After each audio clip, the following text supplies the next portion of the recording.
July 3-ാം തീയതിയിലെ അവധി പുനഃസ്ഥാപിക്കണം. Zero Malabar സഭ അൽമായ ഫോറം.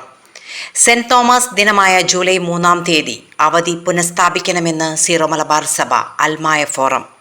രാജ്യത്തെ ലക്ഷക്കണക്കിനുള്ള ക്രൈസ്തവ വിശ്വാസികളിൽ വലിയൊരു വിഭാഗം ഏറെ പാവനമായി ആചരിച്ചു പോരുന്ന സെന്റ് തോമസ് ദിനമായ ജൂലൈ 3-ാം തീയതി 1956 മുതൽ 1996 വരെ കേരളത്തിൽ പൊതു അവധിയായിരുന്നു.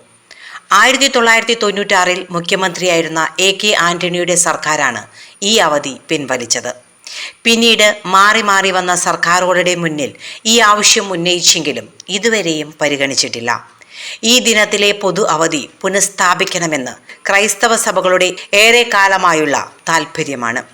ജൂലൈ 3-ാം തീയതി ക്രൈസ്തവരായ സർക്കാർ ജീവനക്കാർക്ക് നിയന്ത്രിത അവധി നൽകാൻ സർക്കാർ തയ്യാറാകണമെന്നും സീറോ മലബാർ സഭ അൽമായ ഫോറം ആവശ്യപ്പെട്ടു. Christian times, Kottayam.